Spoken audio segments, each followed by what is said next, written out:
The Voice of Stockton. For more information on The Voice of Stockton, go to thevoiceofstockton.org. This is KBCC 89.5 FM, Tracy, California, Peace and Justice Network of San Joaquin. The views and opinions expressed in the following program do not necessarily reflect those of KXVS The Voice of Stockton or its parents, affiliates, management, and staff.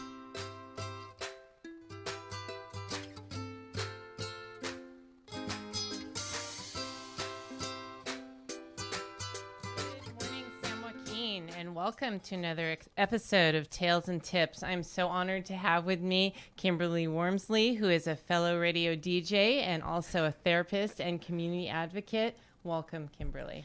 Thank you so much. I am so excited to be here. Dr. Julie Brown, I love her. She's everywhere in the community and really bringing awareness to women in the community. I love your show, and thank you for having me. Thank you, and I could echo all of what you said right back at you, because you are so involved in the community and just making our city and our county a better place. Thank you so much. I appreciate that. All right, so let's talk about the many hats that you wear. Where would you like to start?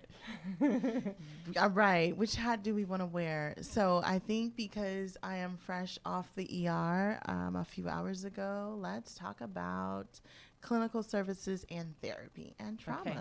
All right. Let's talk about that. And I can relate to some of what you do in the ER, yes. But you deal with people in crisis on a whole other level than I have to deal with. Let's explain to people what you do and what you face and what people in our community are dealing with, the issues. Wow, that's a heavy question. So I think that one of the most heaviest lifts that I have right now is working in the ER. So I am a mobile clinical evaluator. I evaluate people for what's known as 5150. That is when you are a danger to yourself, a danger to others, or are gravely disabled. So I actually travel within the whole entire county, and I do mobile evaluations. Some of the people that I evaluate are either gravely disabled, meaning that they are not in a place where they can take care of themselves, provide food, shelter, and proper supervision, or they have thoughts of hurting themselves and or other people. Working in the ER, as you know, Dr. Brown, is very, very, very, very complicated. We're dealing with mental health sometimes in a facility like the emergency room that may not be equipped to deal with the issues that persons who are having emotional distress may face. On top of that, there is an abundance of persons who are experiencing mental health or distress and are homeless. And so that also adds fuel to the fire, because you're trying to deal with the symptoms and signs that person is experiencing, and at the same time balancing where can we place this person. Is there a vital place in the community that's safe that we can discharge? And many times there are not. The homelessness issue in this county is rising, unfortunately. Poverty is being a lot more indiscriminate.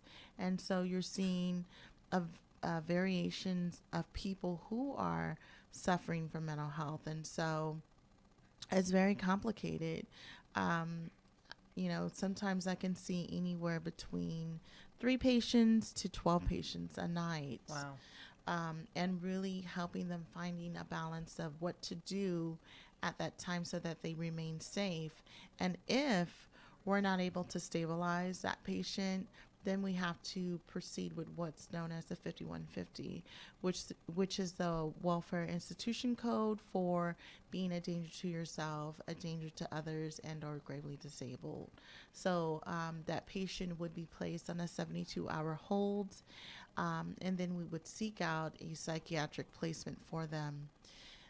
Many times in this county, we don't have a huge psychiatric facility. We have 2, which is county mental health which is known as 1212 North California Street. And then we have one at Dignity Health at 2510 North California Street. Unfortunately, we do not have a facility for children.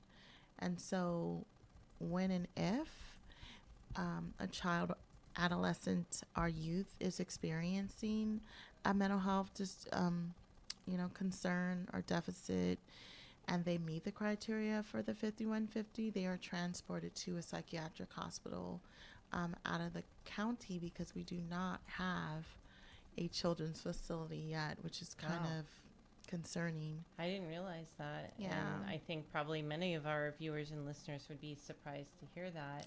Yeah. Because issues affect children every day. Absolutely. You and I were just talking about the murder-suicide and how a child fortunately was safe, but that child is going to have lifelong effects related to the event that happened. The trauma, the grief, the loss. I think that as a society, I think that we need to do a better job in how we are providing the intervention for kids.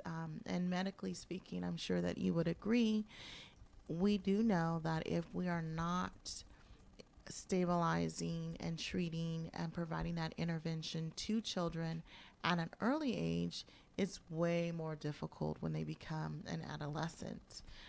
That's when their symptoms could become more chronic.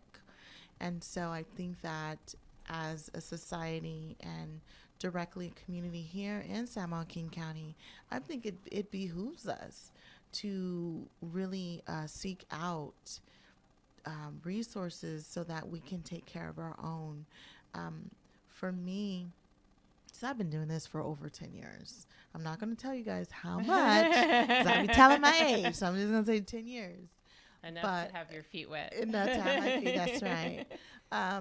But some of the concerns that I have had throughout my experience when kids are hospitalized is that many times families who may not have access to even get to their mental health appointment, let alone out of county to see their kids, has always been a grave concern.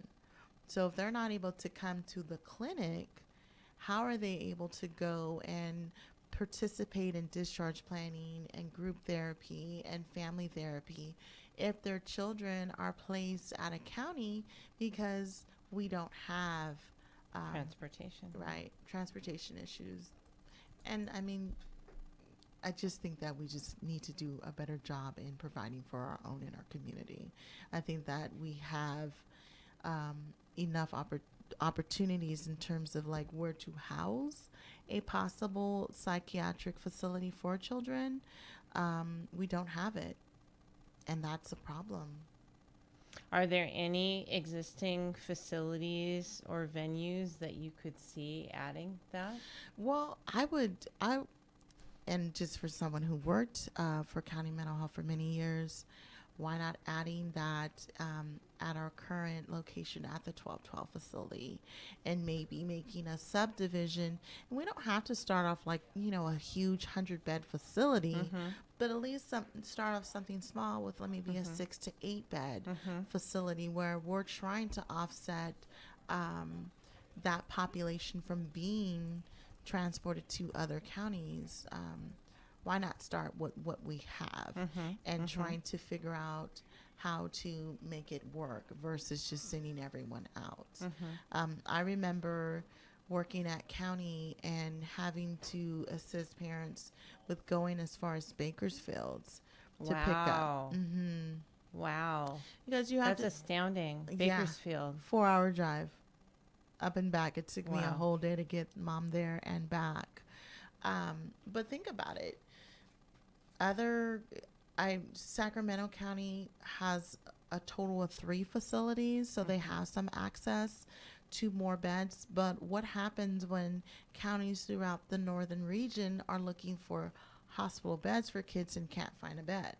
So you have to start looking a little further than Central Valley, Sacramento area. Now you're looking at Bakersfield. Now you're looking at Concord and San Francisco. That's crazy. Santa Rosa, because you may hit and it happens. What about county hospital? Is there not some wing or aspect there that could have mental health? No, that goes back to the exact same narrative of the emergency rooms being so inundated because they don't have the tools. They don't Okay. have the psychiatrists. They don't have the clinical component to provide that clinical specialty. Okay. They So- are the ER. So All right. it's like standard blood work, standard evaluation. Okay, let's move this on to behavioral health because it's not within our lanes. All right, then that makes more sense. If the facility already exists, maybe take 1 or 2 rooms or some corner and start there. Right, And then maybe at some point a temporary building could be set up or something like that. right. And another thing I would say as well in this conversation is now the budget hearings are happening on the county level. And so if we as the community are seeing that this need in particular is necessary, then we need to vocalize that and verbalize that and speak power to that, so that we can have that in existence at some point. Because as you know, even if we voted that in, right, to have this children's facility, it's not going to happen overnight. Yeah, and if the funds aren't there in the budget, and even though the budget grows every year, the needs are continuously growing and the budget dollars are stretched very thinly. Right. And another thing I will say to this conversation, just being in the field, being in this medical profession, is that when the Affordable Care Act implemented a few years ago, we saw an incline in patients who were receiving and accessing services. And maybe not so much that people saw the need, like saying, oh, this child needs the help. I think at that point, people had the resources of having that medical insurance. And so people were actually accessing services more. Which is what it was for. Which It's is for what it was wellness. for. But I think that no one ever thought in this narrative, like, okay, so we just expanded, healthcare services. So now more people qualify for healthcare services, but no one had the conversation of now we need more providers. And Because more people are using because the more services. people are using the services. And so I think that as society, we're at a place where now people are not more eligible for healthcare insurance, but there's a huge lacking of professionals and providers to actually provide the care. And so, I mean, the beat goes on. Like for me, I've done this so long, so doing like 6 or 7 crisis evals is like, that's what I do. But for the average person, that can get overwhelming, especially when you're not. It's a lot. It's a lot. And especially if they're not like in line, they might be 3 at a time. Absolutely. There's many times that I'll get a page for 3 at St. Joseph's, 2 in Lodi, and another 3 at Tracy, because I go as far as Tracy, Wow. because that's included in the In our county? in our county. And so So what happens, I know you've talked about the ER. What happens in a situation like we had recently where someone was jumping off of the freeway? Do you go to an event like that, or who goes to that? So I don't go to the actual situation where that person is in the crisis. We will evaluate after the emergency, meaning that person is transported to the emergency room, and then we would get notified to come out and do the evaluation. But you bring out a great point. It's something that as a therapist I have always held value to, is the fact that I think that we need to be more involved in those crises during the time of crises. We're often disincluded in those crises, meaning when there's an actual emergency, we go after the fact and not during and or before. And just wondering, what if more clinical support and providers are deployed during the actual crises? Would that affect the crisis a little different? I'm not sure. This is just something that I'm thinking in my head, but we are typically called after the fact. Because the tools that you have are going to be different than the tools that law enforcement has. Absolutely. Or the paramedics have. Absolutely. There's been times that I've incidentally walked into crises. Many years ago, I had a patient who was just explosive, and Stockton Unified School District Police was there, SPD was there, the sheriff was there, the parents was there, and the young man was blowing out. And I happened to be going to the school just for a school visit. It was just a planned appointment.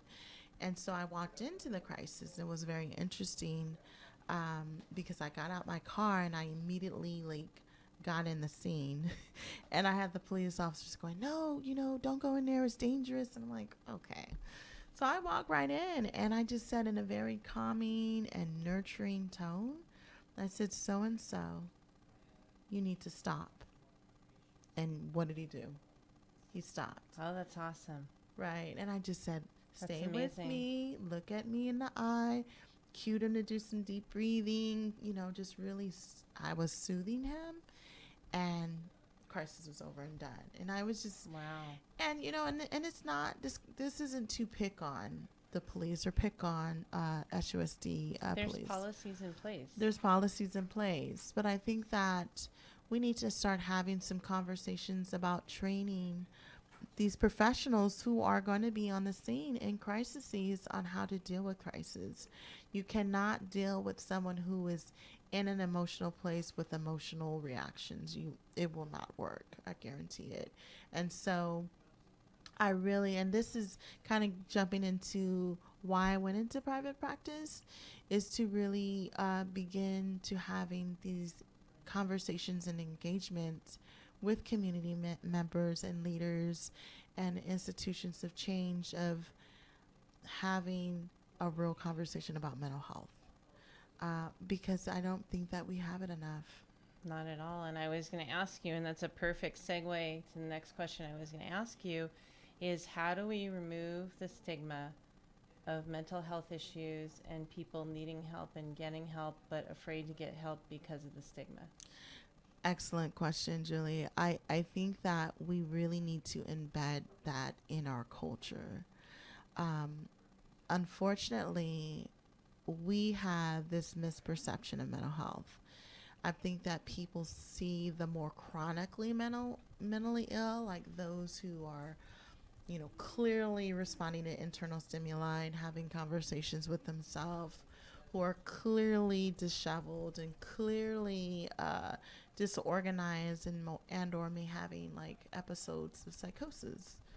And when we hear the term mental health, we automatically associate mental health with the chronically mentally ill. And so when some of our lower level consumers are having illness, that's the first thing that they want to say. It's like, I'm not mental. And I can tell you, if I had $1 for every patient that came up to me and the first thing that they said is, I'm not mental, I would be rich. Because I think that this stigma that we have and these labels it's one of the biggest barriers to destigmatizing the issues. I think that we have to embed mental health, or what I typically call emotional distress, in our conversations, and tell people that it is okay not to be okay. And if you're not feeling safe and you're not feeling okay, then there's professionals and agencies that are available to speak with you and to talk with you. We need to start normalizing that getting help is actually okay. I think that the stigma is so deep and so hurtful. Look at historically what we have done to those who have been mentally ill. We've, as a society, we've institutionalized them. Long-term institutionalization. I don't know if people realize that we had a hospital that we institutionalized people for many years. that just, when did that leave? I mean, like, was that in the 80s that we closed those doors? Yeah. And so I think In that time frame. in that time frame, we closed so many doors, and I think that people just have a sense of mistrust with professionals, with the system, with organizations, and they don't trust the process. Well, and not only long-term institutionalization, but you also heard about shock therapy, surgery to remove parts of the brain, just drugging people so they were zoned out all the time. So lots of horror stories. So with that being said, I think that, first of all, we've never even apologized as a country, as a society, and wronged the wrongs and right the rights. And righting the right is saying, yes, we have done those things in the past, and that was not right. But as a society moving forward, we support persons who are experiencing emotional distress or mental illness, and we support you by having access to outpatient services where the person who is the client or the consumer gets to choose what he or she wants to work with. People have a choice whether or not they want to be medicated or not medicated. Well, again, unless you're a danger to yourself, a danger to Depends others. on the situation. Yeah, so that's the difference. So I just really want to make that clear. But on an outpatient setting, you absolutely have a right to say, no, I don't want that medication. I would like to decrease that medication. I would like to increase that medication. I have been successful in that medication for the last 2 years, and now I think I want to get off that medication. And so I think that having more conversations and normalizing the process as a safe and healthy process, and not a process of we're in here trying to like give you shots and, you know, lock you up, because we're not. Well, and what you just said with mental health applies to health and wellness in general. Yes, a lot of people are ma'am. afraid to talk to their doctor. They're intimidated. They don't know how to ask questions or what questions to ask, or just to speak up if they're uncomfortable or they want certain things or have certain concerns. Right. And I think also, as you and I both know, especially when you're going, never seek out services for a medical specialty in emergency room, because emergency rooms are so inundated that you don't get that quality time with professionals. But yet we are still in a deficit in regards to having enough practitioners and medical providers. So I think sometimes people are also intimidated because they don't get a lot of time. You know, I know that I'm going to use Kaiser's model, and it's probably is the county mental health model. A lot of it is like 15-minute, a 15-minute window per patient.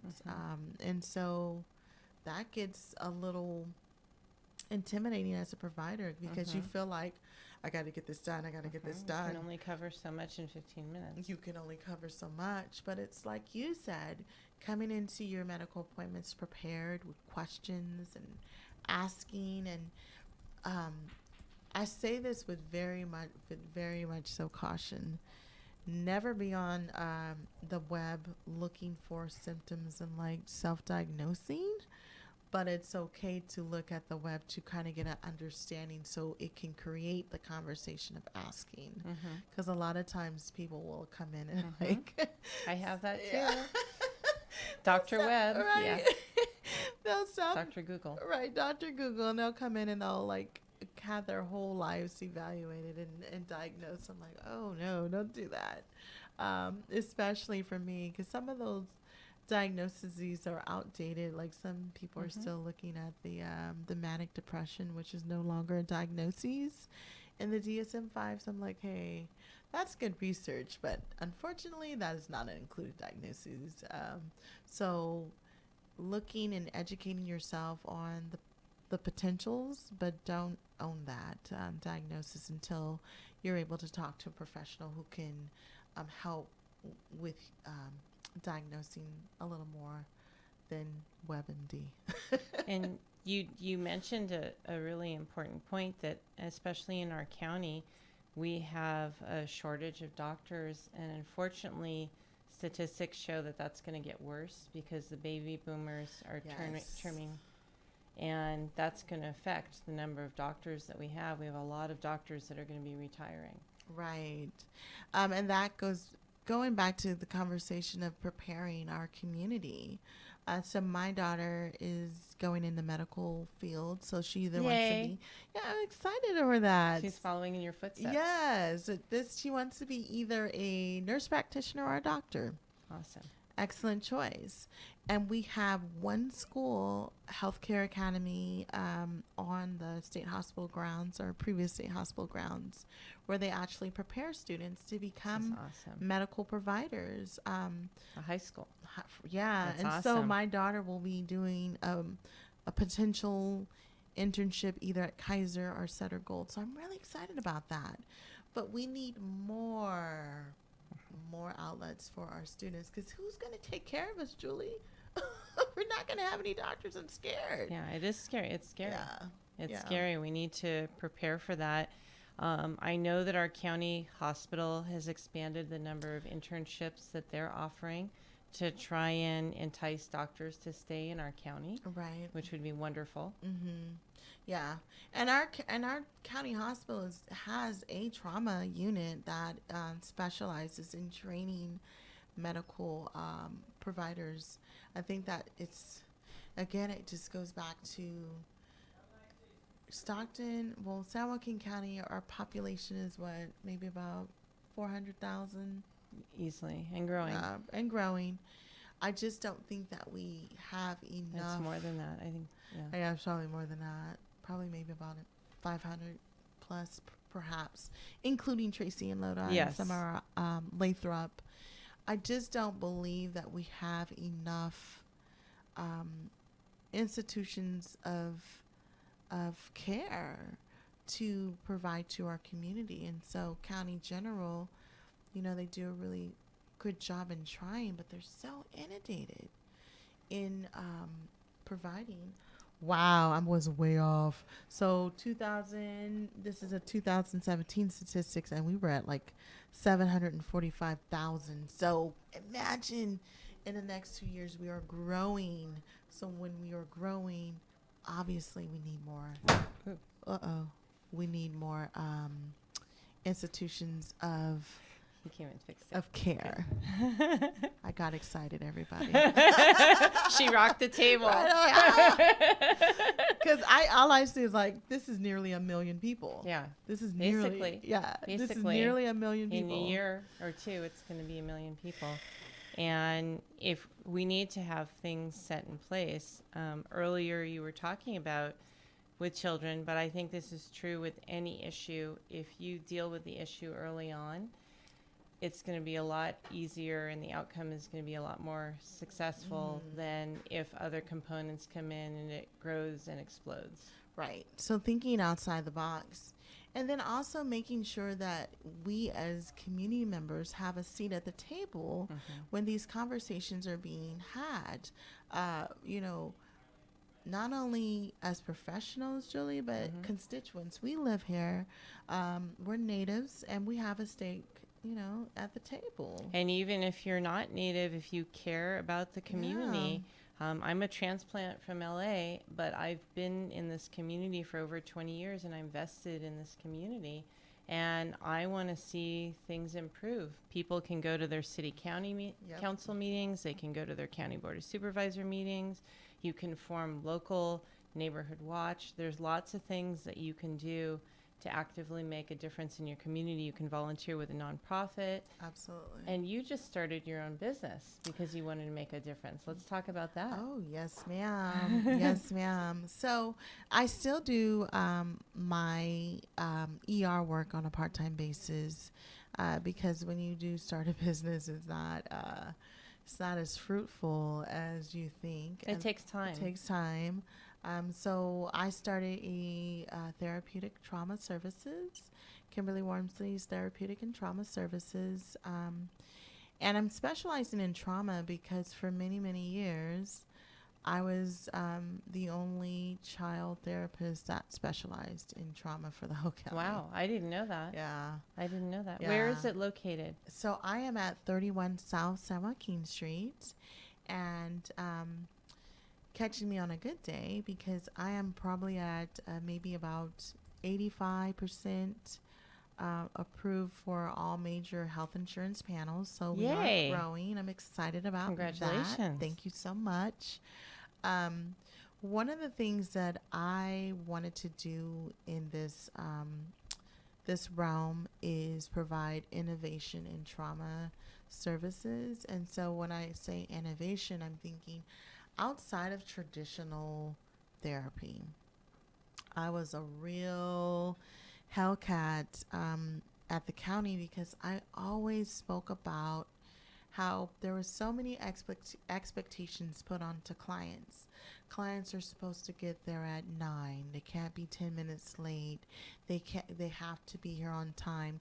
You cannot go in the community. You cannot go into schools. You cannot do this. You cannot do that. I'm like, wow, like this is a lot of restrictions on a community that needs people who are on the ground, who needs people who are providing that innovation.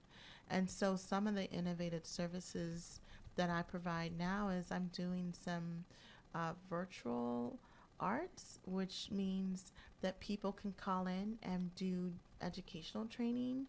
I'm doing an educational training this week on IEPs. What is an IEP? How do you qualify for an IEP? What are the benefits of an IEP? Individual education. Individual education plan, which many individuals do qualify for various reasons. So that's part of the educating the community and empowering the community, because we must give people in the community tools to be successful. And maybe they don't have the resources to get to a clinic or the office, but everybody has the capability, for the most part, to get to a phone and dial in and have that conversation. And that is a free service.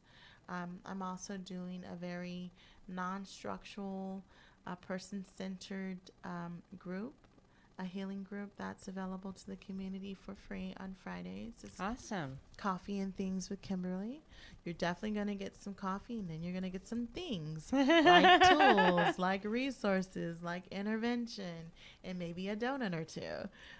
So that's growing and becoming a very powerful group. Where is that? At 31 South San Joaquin Street on Fridays from 9 to 10:30. And you film that also, yes? No. I've seen, okay, then you've had promos on your Yeah, Facebook just for the, it. Okay. just the promos. Okay. We don't film that because it's confidential, Okay. but we do promos I for misspoke, it. sorry. Yeah, but it's a very interesting group of people. And then we also are launching our men's healing group. And this kind of goes hand in hand with a conversation I had with a parent. He was a father who lost his son recently, and he talked about how when children die in the community, as fortunate as that is, because children should not be dying in our community. That's very sad. It kind of bothered me even saying that. But when children lose their lives in the community, instantly people gravitate towards the mothers. And very seldomly we gravitate towards the fathers. And so men are just included and are not included in the conversations of healing. And so we're going to try it and see how it goes in opening the space for men to come and talk about grief, loss, trauma, what they've dealt with.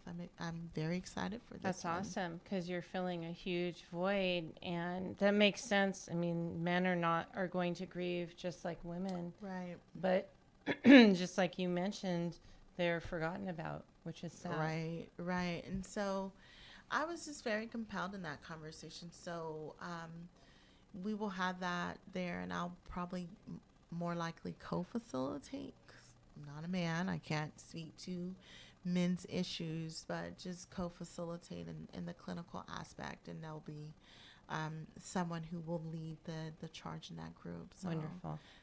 So super how do excited. people access these amazing services that you're talking about? What's your phone number, website? Do you have a Facebook page? Yes. So I do have a Facebook page. It's Kimberly Warmsley's Therapeutic and Trauma Services.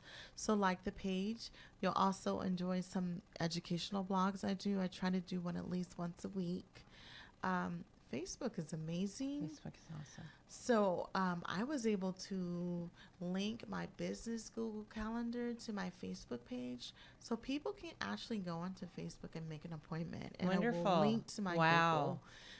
That's Google- awesome. Right. I'm like, there's no Technology. excuse. There's no Technology is excuse. beautiful. And it's easy. It's simple. Yes, ma'am. And you can also go to www.kwtts.com, and you can also make an appointment through my business website. And then you can also give me a call. I'm at 209-905-8809 and call me Great. and link up. Appointments are going fast. Business is going. It's very well. It's very good. I'm The very need excited. is great. And The- you're filling a huge void. Oh, yes, absolutely. And proudly tonight, we are going to be at the City Hall meeting for the proclamation to make the city of Stockton a trauma-informed city. Yeah. Starts at 5:30, and I hope to see everyone there. Congratulations. Yes, That's this is awesome. That's so- huge. Oh, this is so huge. That's awesome. And just in the wake, I know we kind of talked before the show a little in the lobby about the fact that this conversation is so needed. You know, hearing and reading about grief and loss. Yesterday morning, there was news about the murder-suicide that happened in Stockton that just broke my heart.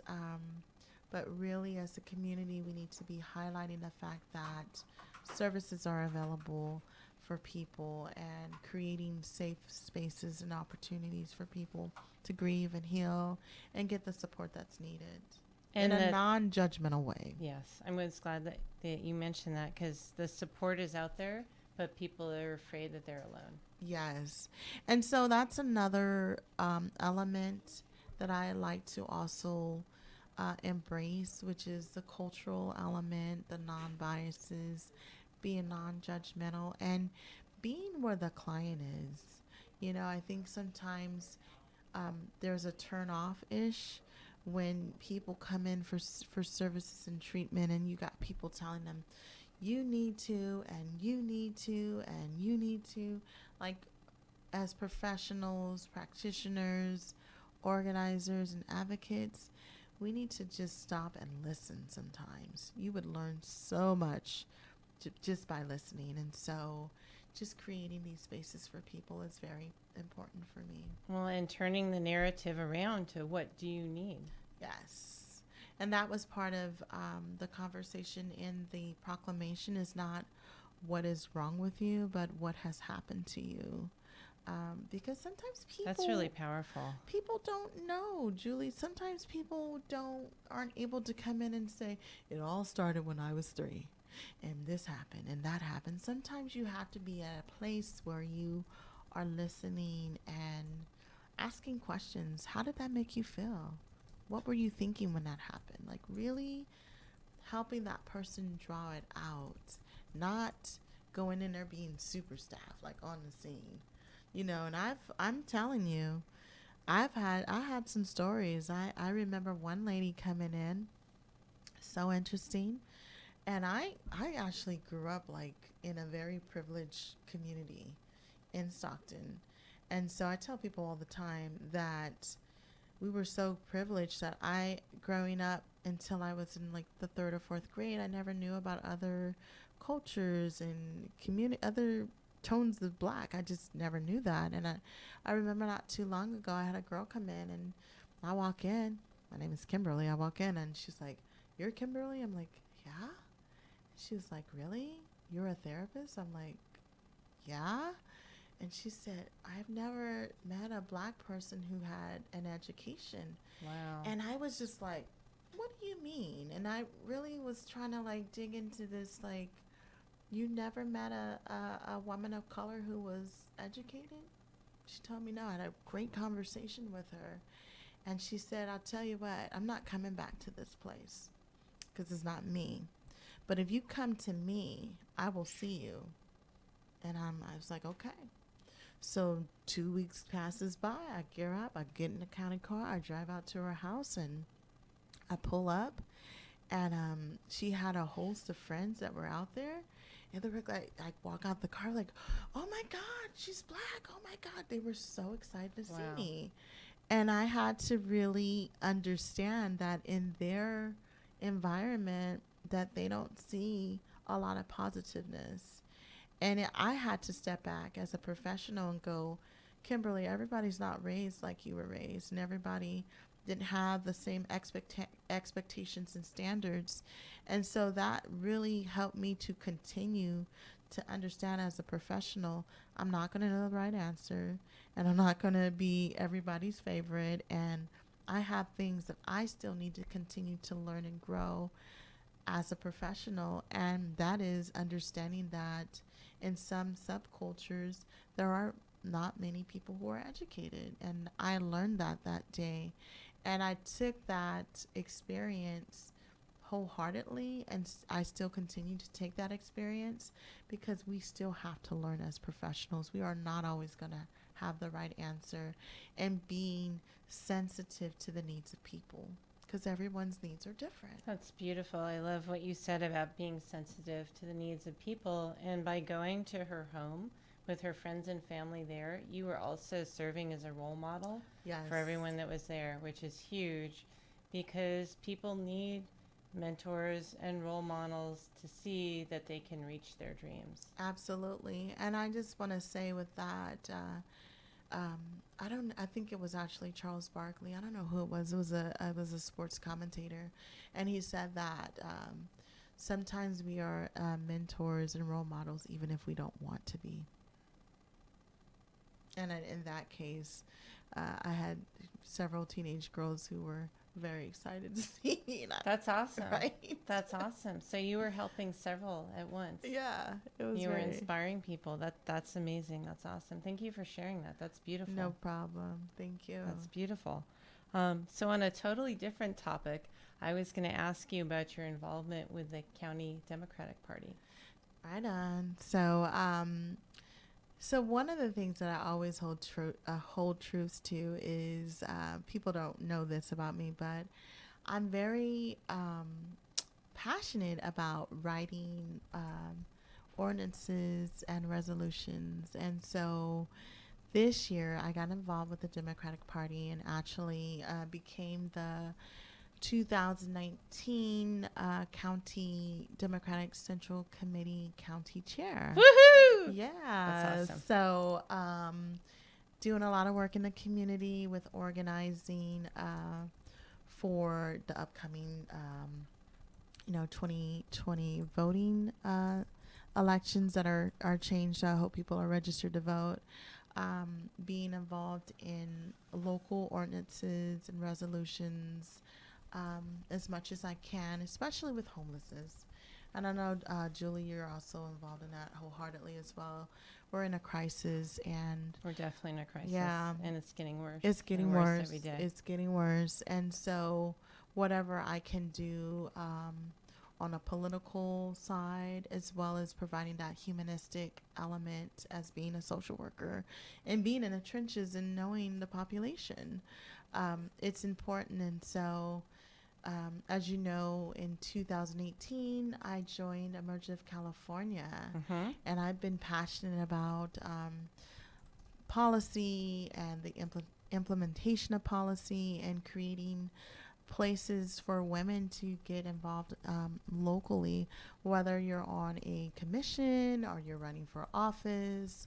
Get involved, get involved, get involved. It's the year of the woman. Has been the year of the woman for several years, and so really pushing women to get active and involved. Definitely. And earlier you mentioned please register to vote. How can people register to vote? Oh, please go to the Secretary of State, and on that little magnet. What is it? You can just Google register to vote. You can also go to our county administration building on Weber, and I think it's on the 3rd floor or 4th floor. It's the 3rd floor. 3rd floor, and you can go in there and you can register to vote. Post offices too. Yes, ma'am. And actually, DMV is registering people to vote. I know that there are various clubs like the League of Women that are going to schools to registering high schoolers to register to vote. Even if you're not 18, if you're 16, you can register to vote. And then when you become eligible to vote, you will be either mailed a ballot or information on how to vote. It's important. You want your voice to be heard. Yes, and you're exercising your constitutional rights, everybody. So do you personally have political aspirations? You know, that is a very, very, very good question. I will say this. I will be whatever the city and the people want me to be. And I will be whatever my kids want me to be, because they are important. They are important. I haven't ruled it out and I haven't ruled it in. But I will say this, that I do support people in their decision to run, because it takes a lot to run. I commend people when they run. It's a lot of heavy lifting, as you know, Julie. It is, and I would love to see as many women vote. I am for the women. I am. Definitely. I am. Our voices need to be heard. And even though I will give San Joaquin County credit for this, I think that compared to other counties throughout California, we do have an abundance of women who are in office. Dr. Susan Eggman, we have Christina Fugazi, City Council, Kathy Miller, Kathleen Susan Galgiani, Susan Lenz. Who else am I missing? Rhodesia Ransom and Tracy, Veronica Vargas and Tracy. So we have an abundance of women throughout the county that are in office. Not saying that I wouldn't want to see many more. But it's awesome, and I think that women bring a sense of compassion and understanding to the table, and it's exciting to me. It really is. And for those who are interested in learn for office, I do also recommend Emerge California. They are looking for their next cohort of women to train to run for office. And so let me know if you're interested, and I will refer you over. Awesome. And do you want to describe that program a little bit for people that aren't aware? It's a newer program. Yes. So Emerge California, I think it's probably about maybe 5 or 6 years old. It's phenomenal. 70% of the women who go through this program win their desire to whatever their elected seat that they are running for. So the recidivism and the rate of success is extremely high. Emerge California began actually here in California.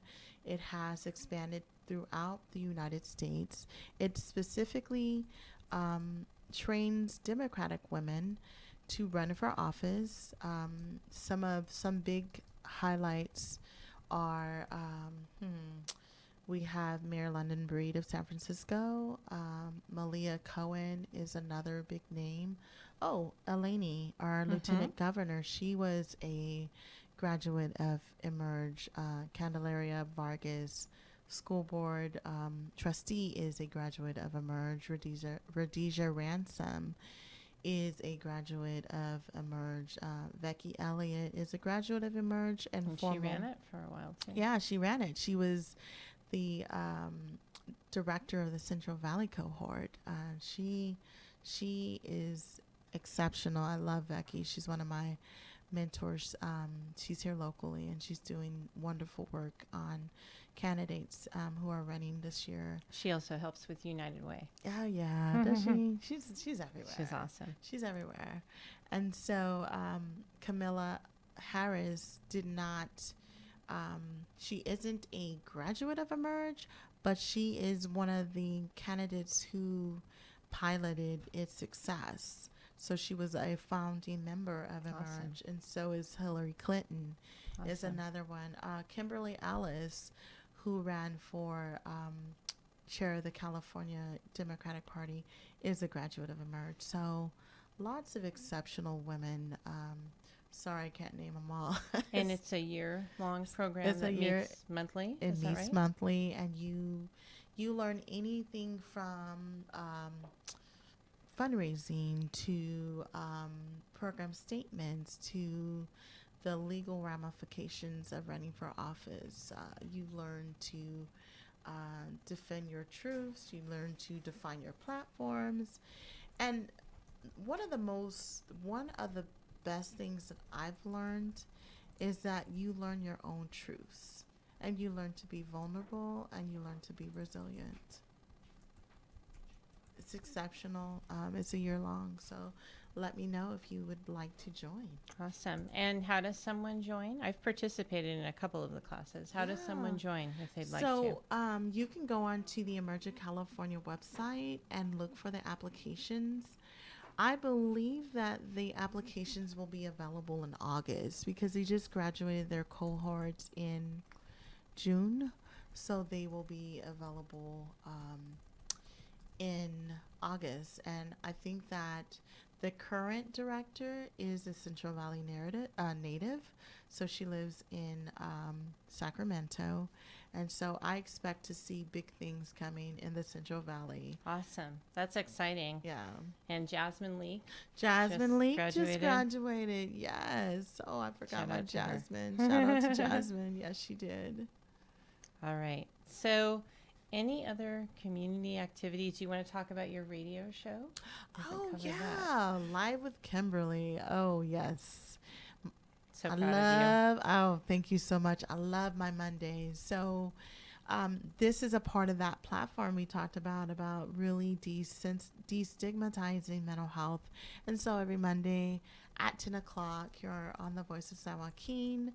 I do a radio show, Live with Kimberly, and I talk about all kinds of things stemming from case management to mental health to caretaking to parenting to whatever it is that you may want to talk about. It's very exciting. Couple weeks ago, we had our assembly person, Susan Eggman, here. We I were saw talking that. That was about awesome. policy. That was awesome that you Yes. got her to come to the studio. Yes. Yes. And right now, my birthday challenge. So in 2 weeks is my birthday. So Happy pre-birthday. yes, thank you very much. I'm not going to tell you my age. I'm just going to say I'm over 21. You're legal. Right. So not wanting any birthday gifts this year, folks. If you can, please donate any type of birthday gift that you may want to purchase or buy or suggest to the Voice of Stockton, because All right. we are a nonprofit and we need that not only community support but monetary support to continue to bring platforms that myself and Dr. Brown, because I got to give homage to you. You don't get your homage enough. When you have that PhD, I'm telling you, I tell my kids, when I get my PhD, y'all gonna have to call me Dr. Mom. That takes a lot. I know I have my master's and my license, but getting a lot that, of years of studying Whew. and testing. And I know it almost takes your kidney away. I'm telling you. But anyway, if you can donate to the Voice of Stockton, that'd be great for any birthday celebrations.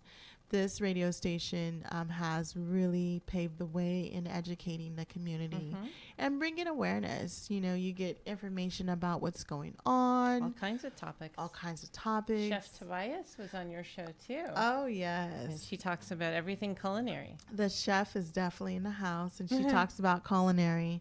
And she actually did a show I really enjoyed about cost saving. Oh. Like, you know, it's summertime, and I don't know, my food bill always goes up in the summertime. So she talked about how to be efficient in the grocery store. We Awesome. need those conversations. Yes.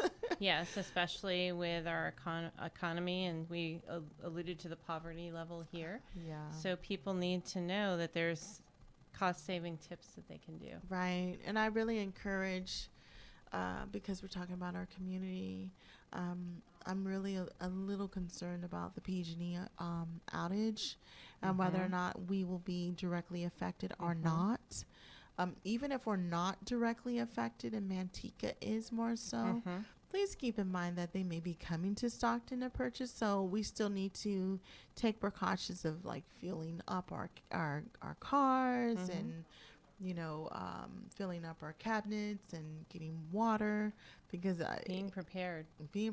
I just I'm a little concerned about what may happen in those days that people are going to lose electricity. And for those of our listeners and viewers that may not be aware, our emergency food bank, you can, as long as you live anywhere in the county, you can get food twice a month. You can get a box of food.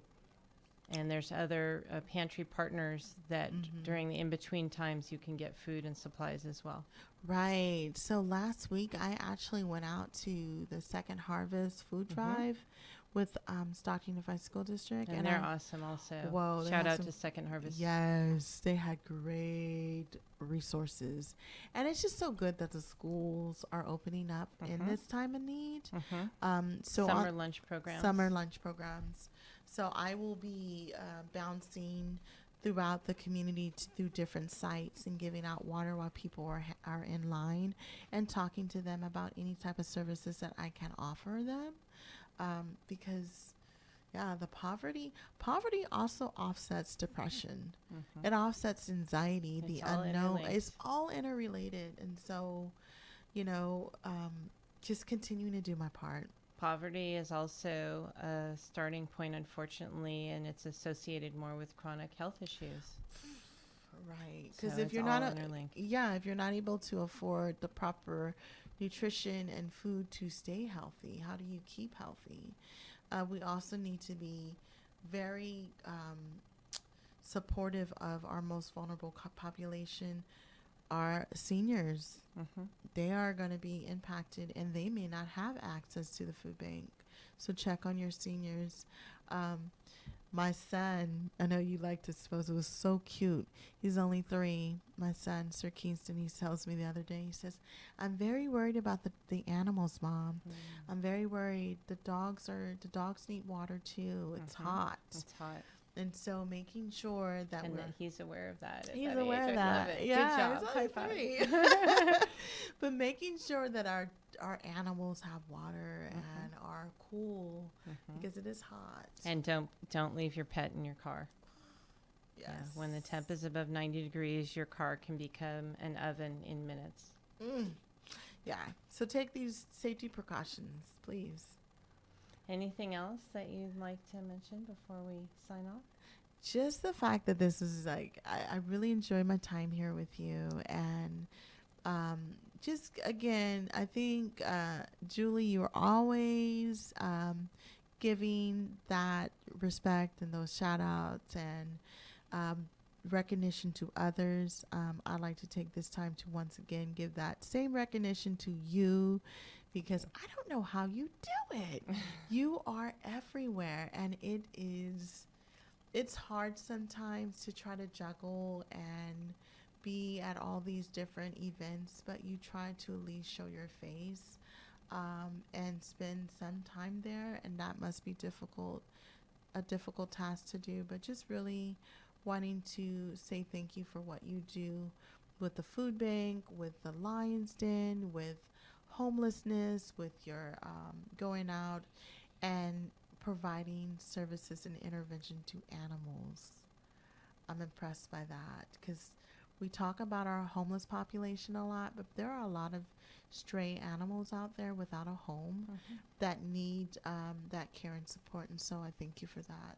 Thank you. Thank you for saying that. And community is important, and as many things as I go to, there's always another 10 that I'd like to be at. Right. That unfortunately, I can't. Right. And I'm sure you experienced that too. And earlier we mentioned to our listeners and viewers to get involved. There's lots of nonprofits. There's lots of opportunity. You may not be able to give monetarily, but you can give your time. And your time is really valuable. And lots of organizations want your help. Right. And one thing I do, if I can't get to an event, I will buy a ticket and I will donate it to someone else.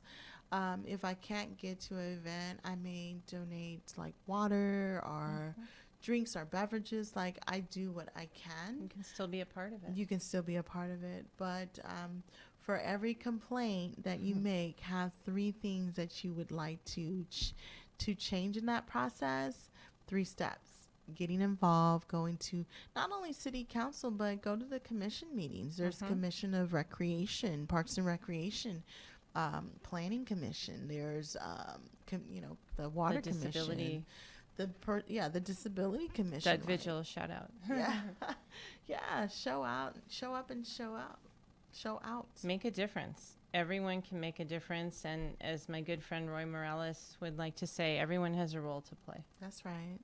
All right. Shout out to Roy Morales as well. I saw that he really did a lot of work on the All-Star game. That was amazing. It was a success. Yeah. That was a huge success. It was sold out. The kids were excited. And one thing he did that I thought was amazing is he brought in some alumni and celebrated them. And the North won 19-18. It was a nail-biter game. Awesome. Congratulations, Roy, and the whole organization that worked to bring that game back to Stockton. Yeah. We need that here. Yes. We do. Yes. Well, I appreciate your time. It was lovely. I appreciate you taking the time to be here and all of the important things that you're doing to help our community, not only with mental wellness, but with homelessness and just in general. And I love that you're on the radio now. I think you have a lot of wisdom and important knowledge to tell people. And thank you for being here today. Thank you so much. All right. And with that, I'm going to sign off. I am the voice of San Joaquin. You are the voice of San Joaquin. We are the voice of San Joaquin. Let's make it a great day. All right.